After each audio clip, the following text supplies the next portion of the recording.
Welcome back to silent learning. It's me Akhila. Yes, 8th standard ഒക്കെ നല്ല അടിപൊളിയായിട്ട് successful ആയിട്ട് കംപ്ലീറ്റ് ചെയ്ത് നമ്മൾ ഇതാ 9th എത്തിയിരിക്കുകയാണ്.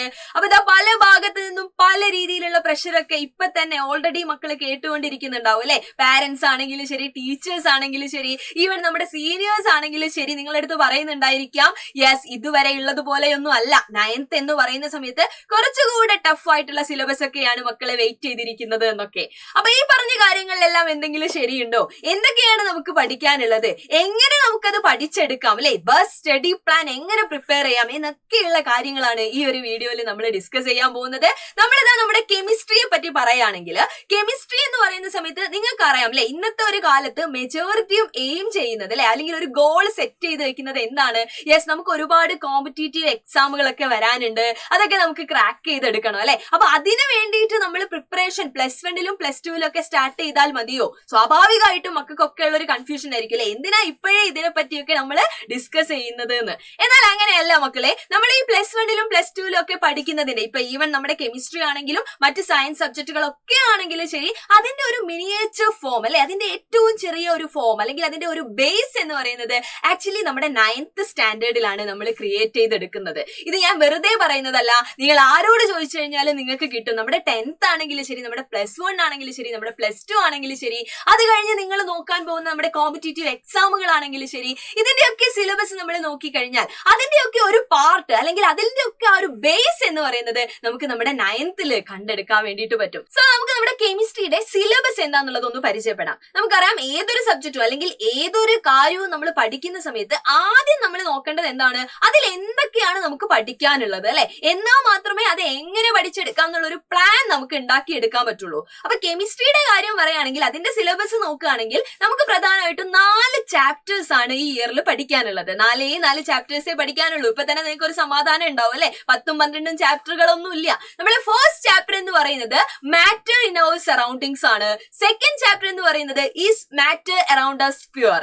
തേർഡ് ചാപ്റ്റർ എന്ന് പറയുന്നത് atoms and molecules. Last chapter എന്ന് പറയുന്നത് സ്ട്രക്ചർ ഓഫ് ദ ആറ്റം അല്ലെ. അപ്പൊ ഈ പേരുകൾ കാണുമ്പോൾ തന്നെ നിങ്ങൾക്ക് ചില സാമ്യതകൾ അല്ലെ, ചില സിമിലാരിറ്റീസ് ഒക്കെ തോന്നുന്നുണ്ടാവും. അപ്പൊ ഫസ്റ്റ് ആൻഡ് സെക്കൻഡ് ചാപ്റ്റർ എന്ന് പറയുന്നത് എന്താണ്, ഫസ്റ്റ് ചാപ്റ്ററിന്റെ ഒരു കണ്ടിന്യൂഷൻ ആണ് സെക്കൻഡ് എന്നുള്ളത് നമുക്ക് പറയാം അല്ലെ. അതേപോലെ തേർഡ് ആൻഡ് ഫോർത്ത് എന്ന് പറയുന്ന സമയത്ത് തേർഡ് ചാപ്റ്ററിൽ പഠിച്ച കാര്യങ്ങളൊക്കെ വെച്ചിട്ടാണ് നമ്മൾ എങ്ങോട്ട് പോകുന്നത്, ഫോർത്തിലേക്ക് പോകുന്നത്. സോ നമ്മുടെ ഓരോ ചാപ്റ്ററിലും എന്തൊക്കെയാണ് പഠിക്കാനുള്ളത് എന്നുള്ളത് നമുക്കൊന്ന് നോക്കാം. നമ്മുടെ ഫസ്റ്റ് ചാപ്റ്ററിലെ മാറ്റർ ഇൻ അവർ സറൗണ്ടിങ്സ് എന്ന് പറയുന്ന സമയത്ത് അതിനകത്ത് നമ്മൾ മാറ്റേഴ്സിനെ പറ്റി അല്ലെ, എന്താണ് മാറ്റർ, അതുപോലെ തന്നെ നമ്മൾ പഠിച്ചിട്ടുള്ള സോളിഡ്, ലിക്വിഡ്, ഗ്യാസ് ഒക്കെ അല്ലെ, കുഞ്ഞു ക്ലാസ്സുകളൊക്കെ പഠിച്ചിട്ടുണ്ട്. അപ്പൊ അതിനെപ്പറ്റി കുറച്ചും കൂടെ ഡീറ്റെയിൽഡ് ആയിട്ട് അതിന്റെ പ്രോപ്പർട്ടീസ് അല്ലെങ്കിൽ അതിന്റെ ക്യാരക്ടറിസ്റ്റിക്സ് ഒക്കെ നമ്മൾ ഇവിടെ ഡിസ്കസ് ചെയ്യുന്നുണ്ട്.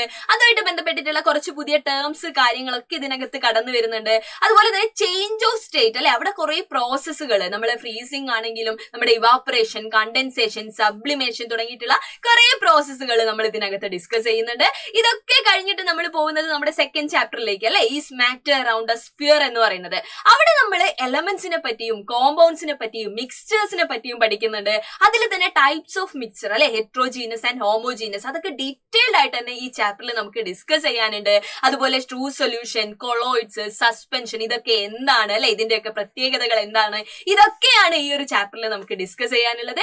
ഈ 2 ചാപ്റ്ററും എന്താണ്, അധികം ടഫ് എന്ന് പറയാൻ പറ്റില്ല, എന്നാൽ ഒരു ആവറേജ് അല്ലെ. ഫസ്റ്റ് ചാപ്റ്റർ കുറച്ചും കൂടെ ഈസിയാണ്, സെക്കൻഡ് ചാപ്റ്റർ എന്ന് പറയുന്ന സമയത്ത് ഒരു ആവറേജ് ആയിട്ട് നമുക്ക് എന്ത് ചെയ്യാം, പറയാൻ വേണ്ടിയിട്ട് പറ്റും. കാരണം ഇതിനകത്ത് ചെറിയ പ്രോബ്ലംസ് കാര്യങ്ങളൊക്കെ കടന്നു വരുന്നുണ്ട്. അപ്പൊ അടുത്ത ചാപ്റ്റർ എന്ന് പറയുന്നത് നമ്മുടെ ആറ്റംസ് ആൻഡ് മോളിക്യൂൾസ് അല്ലെ. നമ്മുടെ കെമിസ്ട്രിയിൽ 4 ചാപ്റ്റേഴ്സ് പറഞ്ഞല്ലോ, നമ്മൾ ഓൾറെഡി നെയിം ഒക്കെ പറഞ്ഞു അല്ലെ. അതിനകത്ത് കുറച്ചും കൂടെ ഡിഫിക്കൽട്ട് എന്ന് പറയുന്നത് ഈ ആറ്റംസ് ആൻഡ് മോളിക്യൂൾസ് എന്ന് പറയുന്ന ചാപ്റ്റർ ആണ്. കാരണം ഇതിനകത്ത് നമ്മൾ ഈ പേര് പോലെ തന്നെ ആറ്റത്തിനെ പറ്റി പഠിക്കുന്നുണ്ട്, മോളിക്യൂളിനെ പറ്റി പഠിക്കുന്നുണ്ട്.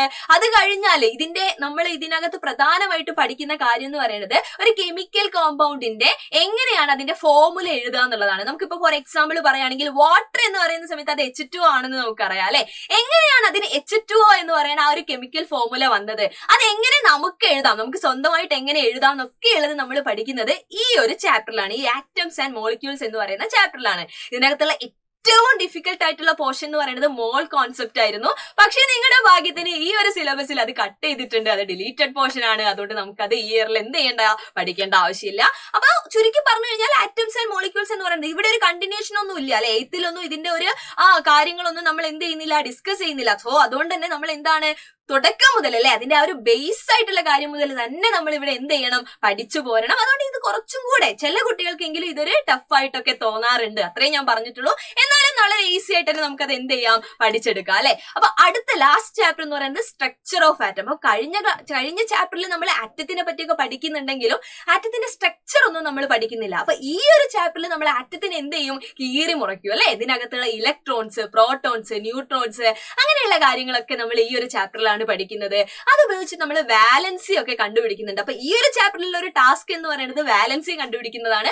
പക്ഷെ അത് പഠിച്ചു കഴിഞ്ഞു കഴിഞ്ഞാൽ വളരെ ഈസി ആയിട്ട് അല്ലെ, ഈസി ആയിട്ട് നമുക്ക് മാർക്കും സ്കോർ ചെയ്യാൻ പറ്റും. ആ ഒരു ബേസ് നമുക്ക് ഇവിടെ ഉണ്ടാക്കിയെടുക്കാം. ഈ വാലൻസി എന്ന് പറയുന്നത് ഞാൻ നേരത്തെ പറഞ്ഞ പോലെ അല്ലെ, നമ്മളൊരു കോമ്പറ്റേറ്റീവ് എക്സാം അതുവരെ നമ്മൾ നോക്കുകയാണെങ്കിൽ അതുവരെ നമുക്ക് ഇത് ആവശ്യമാണ്. 10th +1 +2 അത് കഴിഞ്ഞിട്ട് നമ്മൾ പോകുന്ന ഏരിയയിലും ഒക്കെ നമുക്ക് ഇത് എന്താണ് ആവശ്യമാണ്. അതാണ് ഈ ചാപ്റ്ററിന്റെ ഒരു ഇമ്പോർട്ടൻസ് എന്ന് പറയുന്നത്. അതുപോലെ നമ്മളിവിടെ അറ്റോമിക് നമ്പറും മാസ് നമ്പറും ഐസോടോപ്സ്, ഐസോബാസ് ആ കാര്യങ്ങളൊക്കെ ഈ ചാപ്റ്ററിൽ നമ്മൾ പഠിച്ചെടുക്കുന്നുണ്ട്. അപ്പൊ ഇതാ നമ്മൾ സിലബസ് ഒക്കെ പരിചയപ്പെട്ടു അല്ലെ. ഈ സിലബസ് ഒക്കെ പരിചയപ്പെട്ട് കഴിഞ്ഞാൽ നമ്മൾ ആലോചിക്കും ഇതൊക്കെ എങ്ങനെ പഠിക്കാനാണ് ഉദ്ദേശിക്കുന്നത് അല്ലെ, എങ്ങനെയാണ് നമ്മൾ ഇതൊക്കെ പഠിച്ചെടുക്കുന്നത്. അവിടെയാണ് നമ്മൾ എന്ത് ചെയ്യേണ്ടത്, നല്ലൊരു സ്റ്റഡി പ്ലാൻ ഒക്കെ ഉണ്ടാക്കിയെടുക്കേണ്ടത്. കാരണം വെറുതെ നമ്മൾ വായിച്ചിരുന്നിട്ട് കാര്യമില്ല. ഓരോന്ന് പഠിക്കുന്ന സമയത്തും അത് നമ്മുടെ ഉള്ളിൽ എന്താവാ, യെസ് ക്രിസ്റ്റൽ ക്ലിയർ ആവാന്നൊക്കെ നമ്മൾ പറയുന്നില്ലേ, ആ രീതിയിൽ ആക്കിയെടുക്കാൻ നമുക്ക് പറ്റണം. എന്നാൽ മാത്രമേ നമ്മൾ മുമ്പോട്ട് പോകുന്ന സമയത്ത് ഇത് നമ്മളെ ഹെൽപ്പ് ചെയ്യുള്ളൂ. അല്ലാതെ വെറും ബൈഹാർട്ടിങ്ങോ ഒന്നും കൊണ്ട് നമുക്ക് ഇവിടെ കാര്യമില്ല അല്ലെ. നിങ്ങൾക്ക് അറിയുന്ന കാര്യമാണ്. കാരണം എക്സാം പാറ്റേൺ ഒക്കെ നോക്കുകയാണെങ്കിൽ നമുക്ക് short answer, long answer, case study ഒക്കെ ഉണ്ട് അല്ലെ. അപ്പൊ ചെറിയൊരു കോൺസെപ്റ്റ് ഒക്കെ കിട്ടിക്കഴിഞ്ഞു കഴിഞ്ഞാൽ നമുക്ക് ഇതൊക്കെ എന്ത് ചെയ്യാൻ പറ്റും, എഴുതിയെടുക്കാൻ പറ്റും. പക്ഷേ ഉള്ളിന്റെ ഉള്ളിൽ പോയി ചോദിക്കുന്ന ഒരു സംഭവം ഉണ്ട്. എന്തായിരുന്നു അത്, നമ്മുടെ MCQs അല്ലെ. അപ്പൊ ഈ MCQs ഒക്കെ കിട്ടണമെങ്കിൽ, അതൊക്കെ കറക്റ്റ് ആയിട്ട് നമുക്ക് ക്രാക്ക് ചെയ്യാൻ പറ്റണമെങ്കിൽ തുടക്കം മുതൽ നല്ല സിസ്റ്റമാറ്റിക് ആയിട്ട് തന്നെ നമ്മൾ എന്ത് ചെയ്യണം, പഠിച്ചു പോകണം അല്ലെ. അപ്പൊ അതിന് നമ്മൾ ക്ലാസ്സുകൾ അറ്റൻഡ് ചെയ്യണം. നിങ്ങൾക്ക് ഇപ്പൊ സ്കൂളിലാണെങ്കിൽ ക്ലാസ്സുകൾ ഉണ്ടാവും. നമ്മുടെ സൈലത്തിന്റെ കാര്യം പറയുകയാണെങ്കിൽ അവിടെ അല്ലെ, അവിടെ നമുക്ക് റെക്കോർഡഡ് ക്ലാസ്സുകൾ ഉണ്ട്, നമുക്ക് ലൈവ് ക്ലാസ്സുകൾ ഉണ്ട്. അങ്ങനെ ക്ലാസ്സുകളൊക്കെ നമ്മൾ കൃത്യമായിട്ട് അറ്റൻഡ് ചെയ്യുക. എന്നാൽ ക്ലാസ്സുകൾ അറ്റൻഡ് ചെയ്തുകൊണ്ട് മാത്രം കാര്യമുണ്ടോ, കാര്യമില്ല അല്ലെ. നമ്മൾ എന്ത് ചെയ്യണം, നമ്മൾ പ്രിപ്പയർ ചെയ്യാന്ന് പറയുന്ന സമയത്ത് നമ്മൾ ഓരോ ക്വസ്റ്റ്യൻസ് എന്ത് ചെയ്യണം, സോൾവ് ചെയ്തുകൊണ്ട് പഠിക്കണം അല്ലെ. അപ്പൊ ഓരോ ഏരിയയിൽ നിന്നും ചോദിക്കാൻ സാധ്യതയുള്ള ക്വസ്റ്റ്യൻസ് ഒക്കെ നമുക്ക് മനസ്സിലാവണം. അതിന്റെ അകത്തുള്ള സൊല്യൂഷൻസ് അല്ലെ നമുക്ക് കണ്ടെത്താൻ പറ്റണം. അപ്പൊ അതിൽ പ്രധാനപ്പെട്ട കാര്യം നേരത്തെ പറഞ്ഞതുപോലെ നമ്മുടെ MCQs തന്നെയാണ്. അപ്പൊ ഇവിടെ നമ്മുടെ സൈലത്തിൽ നമ്മൾ ഓരോ ക്ലാസ് കഴിയുന്ന സമയത്ത്, ഇപ്പൊ ഒരു ചാപ്റ്റർ ആണെങ്കിൽ നമ്മൾ പല പല പാർട്ടുകളായിട്ടായിരിക്കുമല്ലോ അത് പഠിക്കുന്നുണ്ടാവുക. അപ്പൊ ഓരോ പാർട്ട് കഴിയുന്ന സമയത്തും നമ്മൾ 10 MCQs വീതം ഇവിടെ നമ്മൾ ഡിസ്കസ് ചെയ്യുന്നുണ്ട്.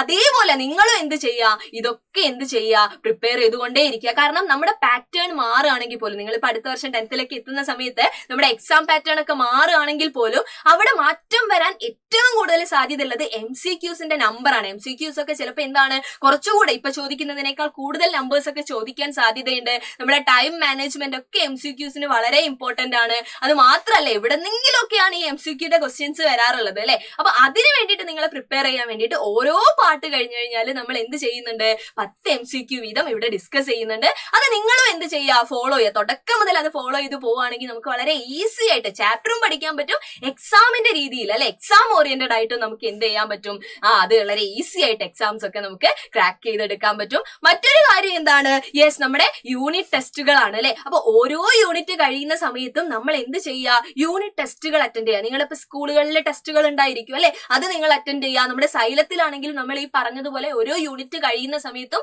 എക്സാമുകൾ നടത്തും. ആ എക്സാമുകൾ മക്കൾ അറ്റൻഡ് ചെയ്യുക. ക്വസ്റ്റ്യൻ ആൻസർ ഡിസ്കഷൻസ് ഉണ്ടാവും. അതൊക്കെ എന്താണ്, ഇതിന്റെ പാർട്ടാണ് അല്ലെ. നമ്മൾ ചുമ്മാ ക്ലാസ്സുകൾ കാണുന്നതിന്റെ കൂടെ ആയിട്ട് കുറച്ചും കൂടെ എന്താണ്, ആക്റ്റീവായിട്ട് നമ്മൾ ക്വസ്റ്റ്യൻസ് ഒക്കെ എന്ത് ചെയ്യാണ്, ഡിസ്കസ് ചെയ്യാണ്. ആ ക്വസ്റ്റ്യൻ ആൻസർ ഡിസ്കഷൻ ഒക്കെ കഴിയുന്ന സമയത്ത് കൃത്യമായിട്ട് നമുക്ക് ഡൗട്ട് ക്ലാരിഫൈ ചെയ്യാനൊക്കെ ഉള്ള ഒരു ഓപ്പർച്യൂണിറ്റിയാണ് അവിടെ കിട്ടുന്നത്.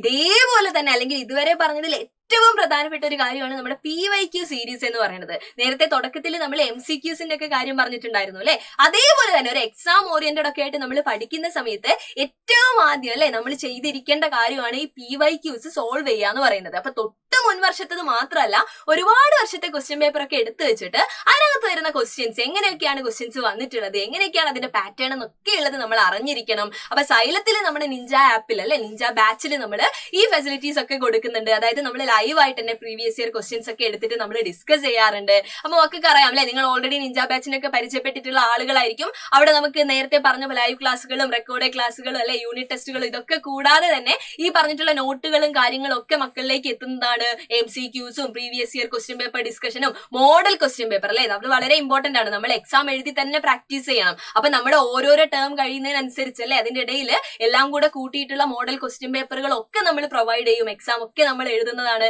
അപ്പൊ ഇത്രയും ഫീച്ചേഴ്സ് ഒക്കെ കിട്ടുന്നത് നിങ്ങൾക്ക് അറിയാം 2999 എന്ന് പറയുന്ന ആ ഒരു അഫോർഡബിൾ ആയിട്ടുള്ള റേറ്റിനാണ്. അപ്പൊ അതിന് വേണ്ടിയിട്ട് ഇതുവരെ ജോയിൻ ചെയ്യാത്ത ആരെങ്കിലും ഉണ്ടെങ്കിൽ, നിങ്ങളുടെ ഫ്രണ്ട്സ് ആരെങ്കിലും ഉണ്ടെങ്കിൽ അവർക്കൊക്കെ നമ്മുടെ നിഞ്ച ബാച്ചിനെ നിങ്ങൾ ഇൻട്രൊഡ്യൂസ് ചെയ്ത് കൊടുക്കുക. അതിന് വേണ്ടിയിട്ട് നിങ്ങൾ കോൺടാക്ട് ചെയ്യേണ്ട നമ്പർ എന്ന് പറയുന്നത് 9995400800. അപ്പൊ നമുക്ക് നിഞ്ച ബാച്ചിൽ കാണാം. അതുവരെ ബൈ.